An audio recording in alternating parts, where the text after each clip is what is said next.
Welcome to my somewhat messy office. Not too bad. I decided to do this from here because this is where I actually do all my work, including all the administrative work that goes into doing music. And lately, my project that I'm really excited about is the release of the Fat James Band Mountains in the Sky album.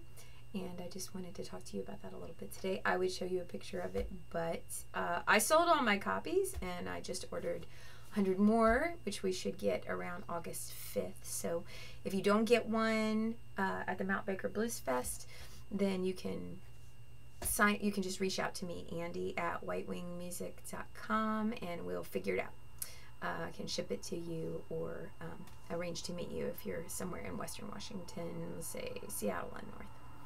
So just to tell you a little bit about the story, some of you know that I was friends with Fat James for the last 3 years of his life. I met him at a jam in Bellingham and just didn't know anything about this guy. He was really slim, he was really emaciated, and his nickname was Fat James, and I just couldn't figure that out.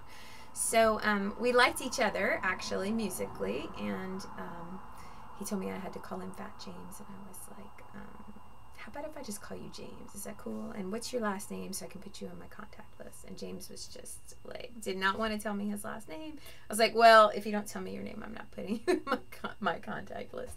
So anyway, James, I just ended up being called into service when he was transitioning out of this life, and I had no idea what I was getting into when I stepped into that role, but that's okay.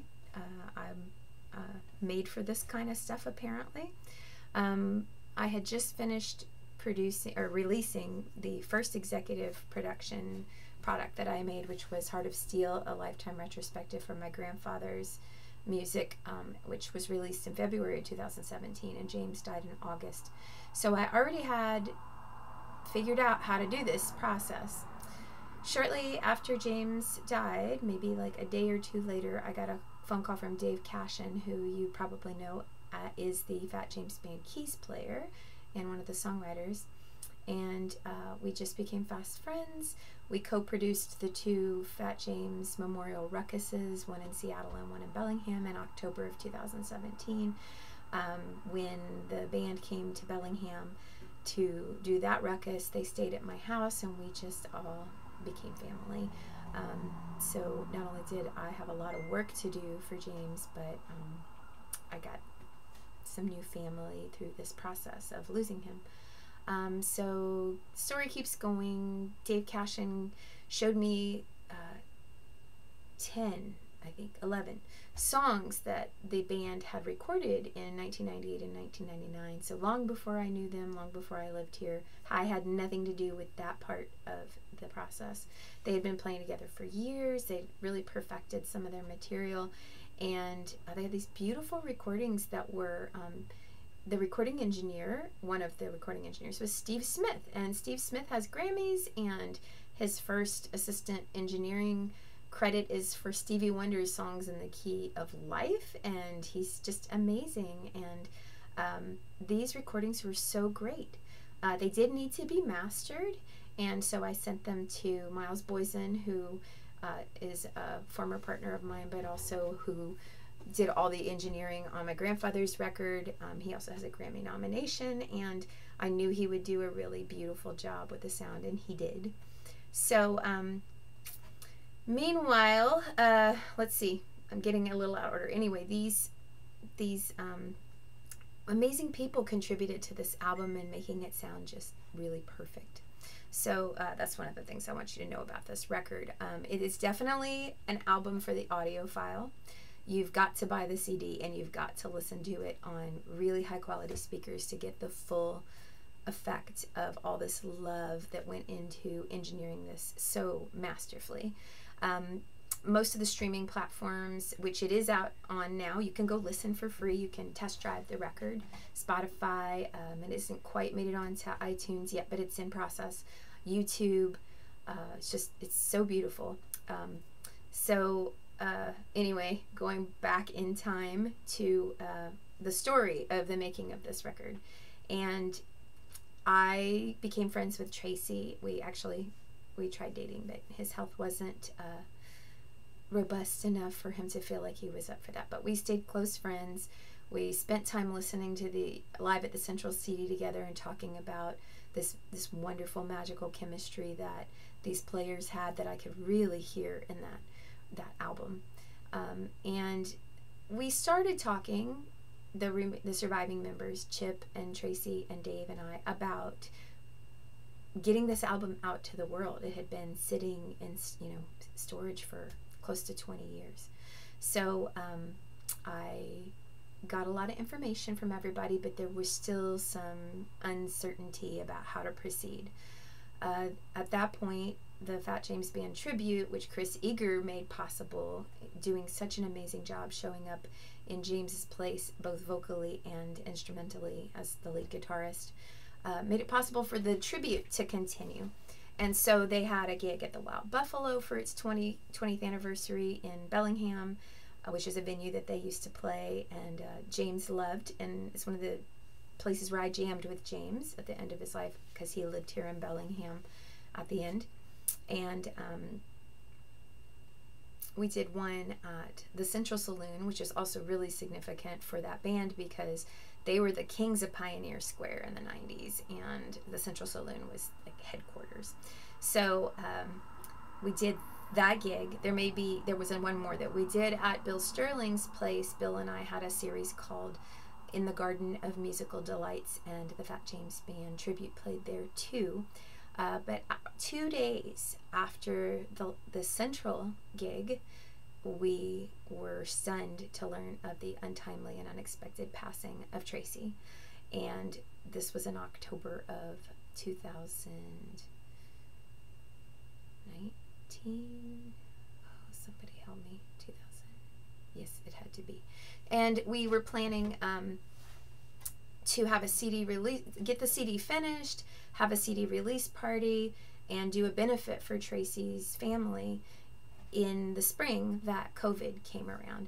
So at that point, I already had all the recordings done, but then at Tracy's memorial, I met Snoopy, who was the lead singer in a band called Apollo Creed that Tracy's brother Mark Arrington was the drummer for, and they were also hot in the Pioneer Square Seattle scene in the 90s at the same time. So Snoopy and I started talking about Apollo Creed, and then he sent me these recordings from the KCMU live room that he got from the Jack Straw Cultural Center, and these were amazing, and I was really excited about them. So I talked to Dave Cashin about it, and he's like, wait a minute, the Fat James Band recorded there.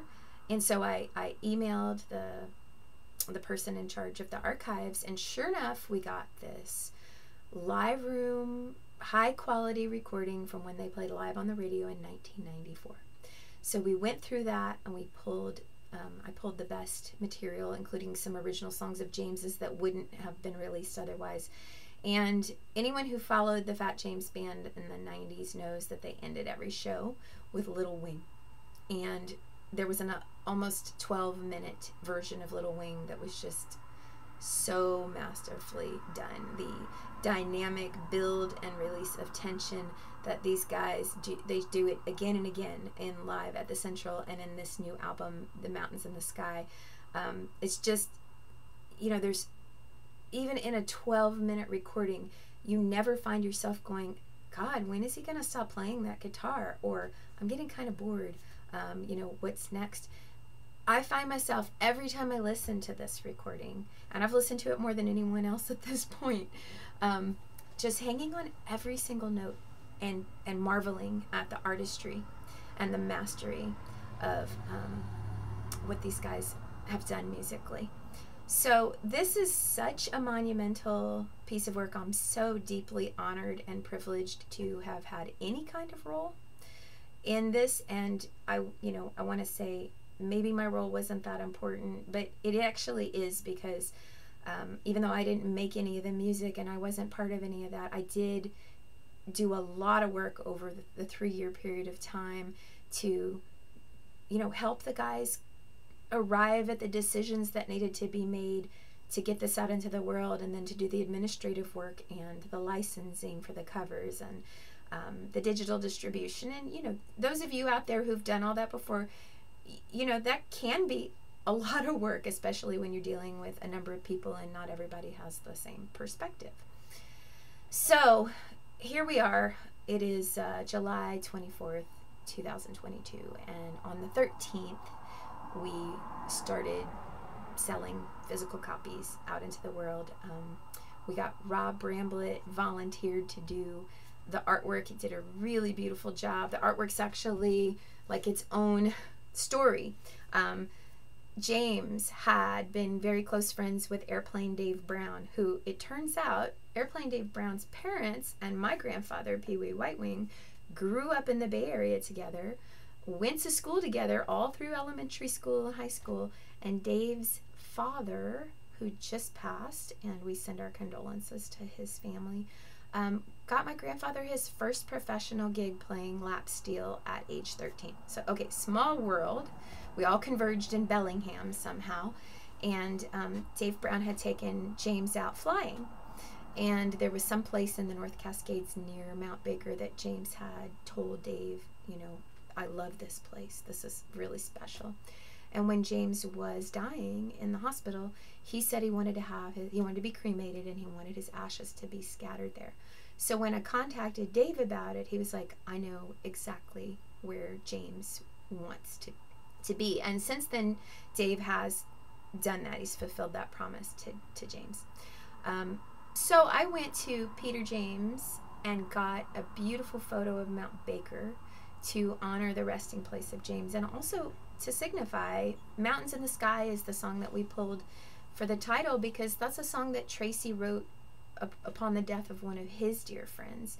And so now we've lost James and we've lost Tracy, and they are now the mountains in the sky for the rest of us that they'll leave behind. And so that beautiful photo of Mount Baker that's in the artwork by Peter James Photography. He's a Bellingham local photographer who's very supportive of the arts community here.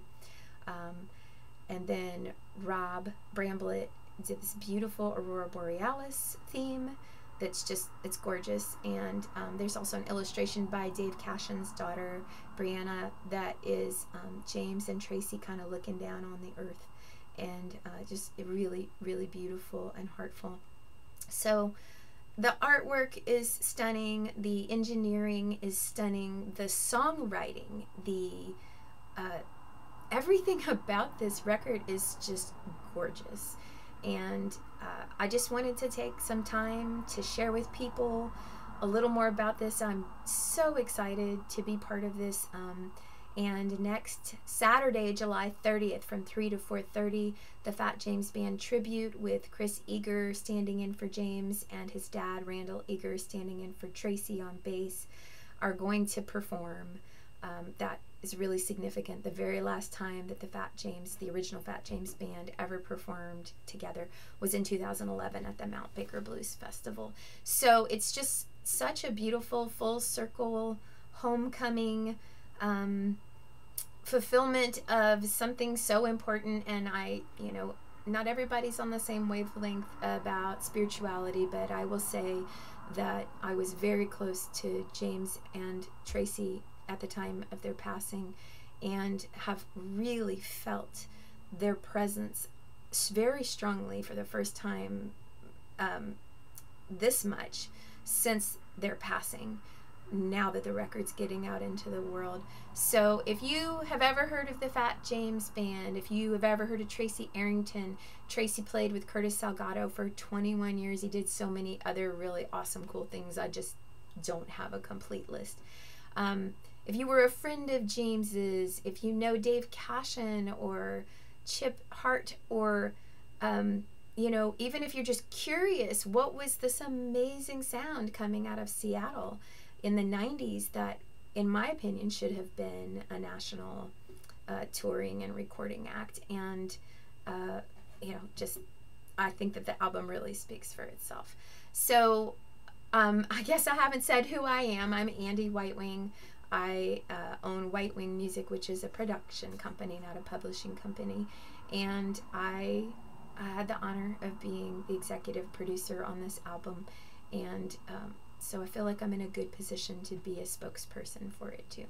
So again, you can stream this for free online at YouTube or Spotify, and soon on iTunes, and then there's about a dozen other platforms I've mostly not heard of before, Pandora, things like that, that you can get it for free to preview it. And if you want to buy a physical copy, I mean, it'll be the best $15 that you ever spent musically. I can pretty well assure you of that. So you can reach me again, Andie@whitewingmusic.com, and I would be happy to help you procure a copy. We can pre-order if we happen to be out of stock when you reach out.